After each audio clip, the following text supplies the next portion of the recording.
Cool, can I have 5 seconds of your time? Oh, stop being a grass with them glasses.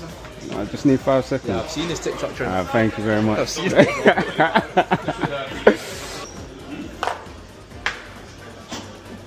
What? Thank you very much.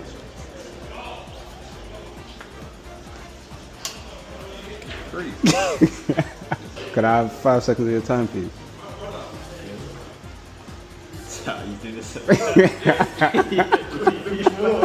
Maddie, can I have 5 seconds of your time, please? Yeah, that's fine.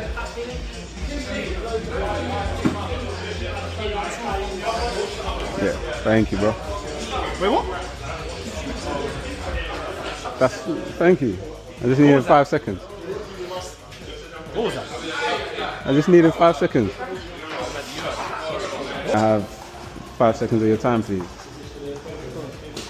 Just 5 seconds. All right, thank you very much. No, it isn't. I only needed 5 seconds. What's going on? That's it. I just did. Can I have 5 seconds of your time? I know. I already know. Well, thank you for that. Why don't we try and keep it a bit more positive? Look, they've got this new manager in, they've got these new 6 new faces, they've spent so much money. Under Xabi Alonso, what players do you think will benefit the most under him? Whether it be a new player or a player who's been there before? Yeah, I think the midfielders in Romeo Lavia, in Enzo Fernandez and Caicedo, who are a little bit more settled, but obviously to add that extra layer. I think Caicedo especially. Last year, I don't think he was at his best, and we've seen him reach heights that are very important. Palmer as well. Like, I just want to see a lot of these players grow into a consistently world-class status, right? Palmer has had dips. Yeah. Enzo Fernandez has had dips, although we've seen much more bright spots than not from him, but Caicedo as well. I'm looking at Moisés Caicedo, right at Moisés Caicedo. When you're a player like Moisés Caicedo and you get to play under Xabi Alonso, who was one of the best midfielders of all time, you can pick up something from his passing range, from the way that he sees the game, from the way that the spaces he picks in midfield, the times he picks to move forward. If I'm Moisés Caicedo and I see that Xabi Alonso is coming in to be my manager, I am overjoyed. I am delighted because I would see that as someone I could absolutely learn from. Moisés Caicedo is one of the best ball-winning midfielders in the world, but he can be a better player. He can grow as a player, especially in possession. And a player like a manager like Xabi Alonso, given the player that he was and the tactical knowledge he has, the technical knowledge he has, if I was Moisés Caicedo, I'd be so excited to work under Xabi Alonso. Composure also. Composure, 100%. I feel like Moisés Caicedo, when the season got a little bit tricky, he was losing a lot of that composure that made him really good. Remember at Leverkusen, Granit Xhaka almost a turnaround in his career, right? Where it didn't happen, where we thought it was going to happen, was at Real Madrid. Because inherently, you think when Xabi Alonso goes there, the center of the park is going to be the group of players that learns the most, that prospers the most. And it just didn't work. But there's probably at Real Madrid, there's other reasons. That's why I think people are excited about the fact that he's here with this group of players. Because I think there was a period of time, and again, the Enzo Fernandez thing, leave it aside. Let's leave go to the playing part of it, right? There was a time in the Premier League where people thought that is the best midfield in the Premier League, the best 2 midfielders in the Premier League. And we just have to find a consistency, or they have to find it. And that Xabi Alonso, if he gets the chance to work with those 2 players, I think they'll really benefit. And I think the Rodgers move is really, really big because I'm completely sold on him. I think he's an exceptional player.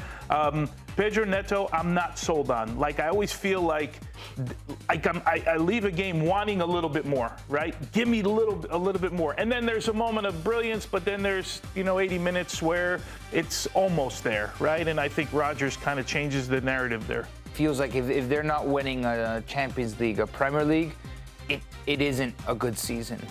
Yeah, and I don't know that we've known the direction of Chelsea, right, for the last couple of years. We know it's been about buying players and buying more players, and we saw the depth chart. You could probably put a third person in some of those positions. But, what happens with Enzo Fernandez this year, I think is a big storyline, right? Is he even wanted back in London right now? How do they start in this season, right? Would they finish 10th last year, right? So out of European spots, so they got one thing to focus on, and with the money spent, it doesn't fit. We're almost having the same conversation. Every season, Exactly, and it feel like we're always expecting every year. Like, I think if I do my picks this year, I'm going to think about putting Chelsea in the top 5 just based on the talent in the team and the depth of the team. But then I don't know that they meet the expectation at the end of the day. And then I feel like for the money spent, that's a failure of a season, right? They're not going to be in Champions League. Okay, they're gonna, like, you have to go for the Premier League, and it's very difficult to go for the Premier League. I feel like it's difficult to start a season and for most clubs say, hey, it's either Premier League or bust, by the way. Like, you have to win, I guess. It's Xabi Alonso's first season.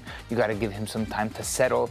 But this is notoriously the club that will sack no matter who in order to achieve results. You need short-term results. You need results now. I don't know how much of a long-term project building ideology this club has.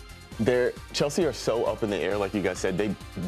What are they trying to be? That's the question. Is what everyone's trying to figure out. We kind of had that question with Spurs last year. What do Spurs want to be? Do they want to be a consistent Champions League challenging team? Do they want to sell young players? Do they want to sign big name players? Chelsea have, for the last couple of years, just been all over the place. But I think under Xabi Alonso, they will solidify an identity. They have to shoot for top 5. What happens they when have they're to make 10th it by to Champions Christmas? League. I mean, if they're 10th by Christmas, then they're again in another issue. They will have to again fire another manager. Here's where this whole identity of Chelsea happens, right? Let's just say they're 10th by Christmas, right? Are you going to stick it out, or are you going to fire Xabi Alonso?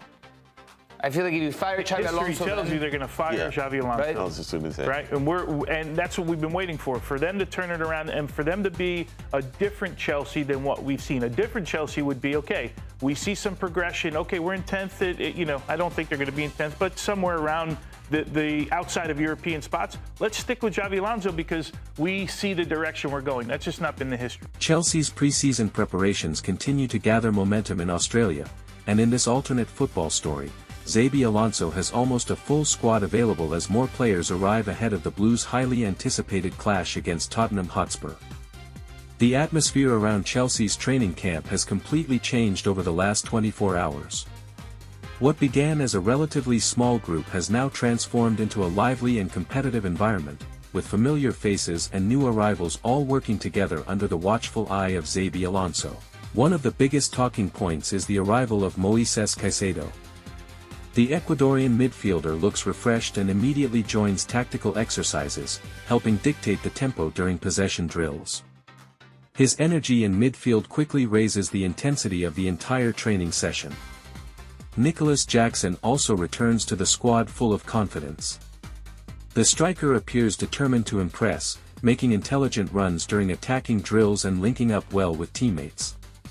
His sharp movement catches the attention of the coaching staff as Chelsea continue refining their attacking patterns. In this alternate scenario, new arrivals Danny Welbeck and Jordan Henderson receive a warm reception from the rest of the squad. The experienced duo are greeted by smiles and handshakes before taking part in their first training session alongside their new teammates.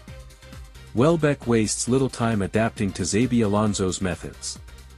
Throughout the session, he constantly communicates with younger forwards, offering advice on movement and positioning while also showing his quality during finishing exercises. His calm presence brings another dimension to Chelsea's attack. Jordan Henderson immediately demonstrates why he has built a reputation as one of football's strongest leaders. Whether organizing teammates during small-sided games or encouraging players after every drill, his voice is heard across the training ground. His experience and winning mentality quickly become valuable assets within the group. Xabi Alonso remains heavily involved throughout the session, frequently stopping play to explain tactical adjustments and encouraging quick transitions between defense and attack. Every player is expected to maintain high standards as Chelsea continue preparing for one of their toughest pre-season tests. Supporters watching the open training session in Sydney are treated to an entertaining afternoon. Every successful move, impressive goal and perfectly timed tackle is met with loud applause from the Chelsea fans who have traveled to support the team. As the Tottenham fixture draws closer, optimism continues to grow around the squad. The combination of youthful talent and experienced professionals creates an exciting balance, and the players appear increasingly comfortable with Xabi Alonso's tactical approach. Chelsea fans, in this alternate football story, which player do you think would make the biggest impact if they all trained together under Xabi Alonso? Let us know your thoughts in the comments below.